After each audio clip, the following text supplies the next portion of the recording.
Okay, back to the dinim of tzedakah.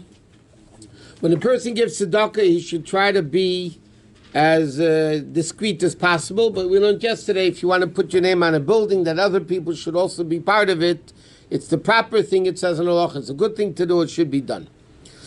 A person has to be careful, especially careful on a poor scholar that doesn't have money to give him properly. If he doesn't have parnasa, you give him things to sell, you give him parnasa, try to make him a living, that he should be able to be supported.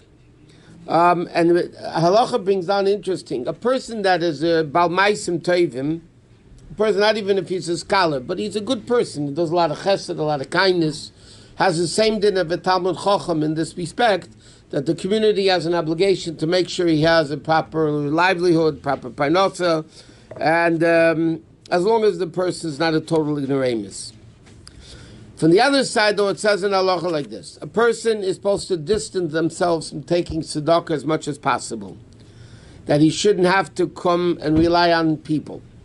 In fact, it says, like we learned this, the halacha aseh Shabbat chochel. Chazal say you should make better your Shabbos into a weekday, meaning have only 2 meals instead of 3. Make sure you don't have bare necessities to eat on Shabbos, rather than relying having to rely on people. It's also better to do any type of business. You find it's interesting. Even the great scholars of the Mishnah and the Gemara, many of them were wood choppers, blacksmiths, silversmiths, goldsmiths, shoemakers. The great sages of Hillel was a wood chopper. That's what he did for a living. It was his parnasa, was a wood chopper. So a person shouldn't say it's a degrading profession. A person should, as long as he makes an honest living, that's the main thing Torah says a person should do. And it shouldn't be below his dignity to do anything. And he shouldn't say that he's a great person, he shouldn't below his dignity, because even his greatest sages of the Gemara were great people. Okay, he says like this: what happens if a person Alpidin doesn't need tzedakah, but he fools people to think that he does need tzedakah, and he takes tzedakah? So the Gemara says, before he dies, he'll have to need tzedakah. Because he's faking it, and he makes it as if he needs money, and he doesn't, and people give him money. The Gemara says, ain't a mess. But it says the opposite way. What happens if somebody taka needs? They need tzedakah, and they don't take.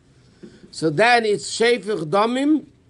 It's called a murderer. They're killing their family. They're killing themselves. And he's chayiv benafshi, so to speak, in the spiritual sense, he's chayiv misa, because he has to live. I can't do anything else. Okay, he says like this: what happens, though, if somebody really needs tzedakah, and he tortures himself, and he lives on basically nothing until he gets back on his feet? He says the person eventually will die supporting others. So Hashem works in an interesting way. If you fake that you need tzedakah and you don't, Hashem's going to make it, that's what's going to happen to you. You're going to take it before you die, you're going to need tzedakah.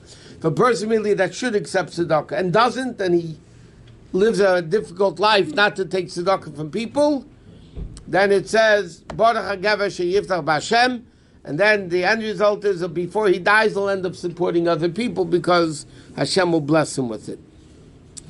Okay, that's basically the dinim of tzedakah.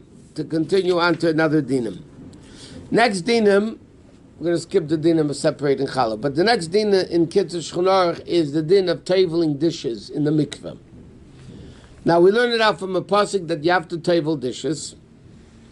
There's an argument in halacha if teveling dishes is a biblical obligation or it's a rabbinic obligation. Some opinions, like the Taz, say it's only rabbinic obligation. What's the purpose of tabling brand new dishes? They're kosher dishes, they're not treif. Why do you have to table dishes? To remove them from the impurity of a non-Jew and bring them to the sanctity of a Jew. Other opinions say no. It's biblical obligation, certain types of dishes, like metal, that's according to all opinions. You have to table, even glass is an argument if it's rabbinic or biblical, but you need to table dishes. Many, including the Alter Rebbe Paskins, that tabling dishes is biblical. It's a biblical obligation to tevel dishes. Isn't it in the Chumash when they looted, they brought... Yeah, but it doesn't say over there was from mamish impurity, because they looted, they got it back, and over there it was from impurity. So over there it was for the purity's sake, not for the sake of using it. Today everything's tamei anyway, because we don't have paraduma, we don't have beis hamikdash. Everybody's tamei. But the difference in halacha, if it's biblical or rabbinic, is a very interesting difference. Are you allowed to tevel dishes on Shabbos? Let's say there's a mikveh in your house, or there's an eruv, you can carry it to the mikveh. Now somebody brings you a new dish on Shabbos.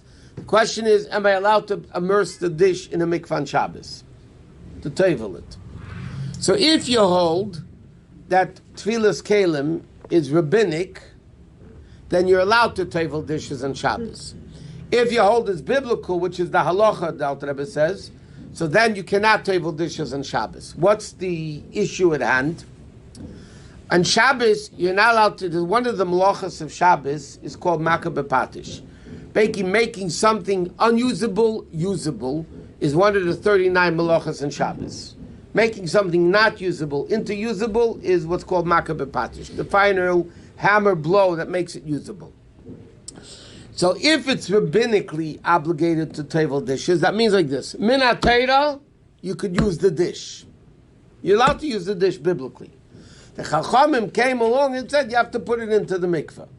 So therefore, when you tevel it in the mikveh, you're not making it into a dish, because the Torah says you're allowed to use it.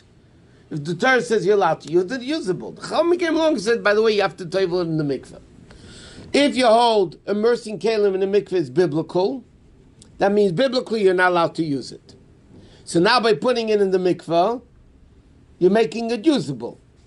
So because now you're making from non-usable to usable, then it's biblically forbidden, and then therefore you would not be allowed to immerse kelim in the mikveh on Shabbos. Is it biblical? Is it?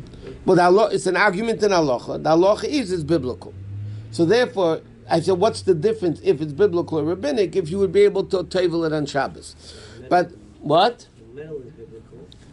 No. Well, even if you hold teveling dishes is biblical, certain dishes are rabbinic. They could go into many opinions. Chuchis is midrabanan.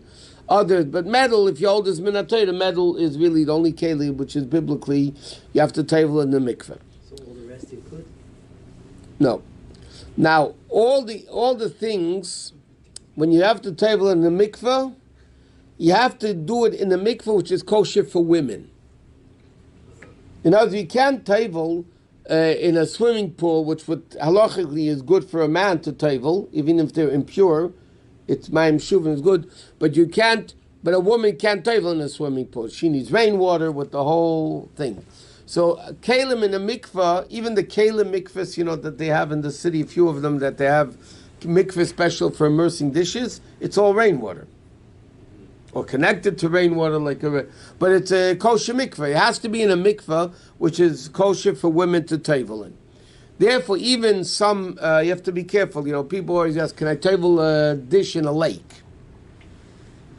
It depends. If it's a man-made lake, no.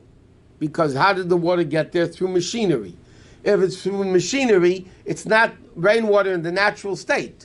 Then it becomes, it's called mayim shuvim, water which was drawn with a keli, so then it wouldn't be good. If it's a natural lake, not a man-made lake, so then you would be allowed to tevel dishes in a man-made lake. But rivers, by the way, is another issue. A lot of rivers dry up every so often. So then if they dry up every so often, then the rivers, when they're dried up or when they could be dried up, so then you can't tevel them, to tevel them because it does dry up every so often. Ocean's no problem. Ocean's open. The best mikveh in the world is an ocean. Yeah. Because when the Torah makes the ocean, the Torah says, Ule mikveh hamayim, to the gathering of water. Mikveh, that's what mikveh means, gathering. Karayam, Hashem called the seas and the oceans. So like the Mediterranean Sea, those things, that's halachically the best. The Torah calls it a mikveh. I mean, you can't tevel a person in it too much practically because it's freezing and it's dark. But for a kelim, you could tevel Lake Michigan, I mean, all the big lakes in California, they're all natural lakes, the big ones. You're allowed to table dishes in it. Okay.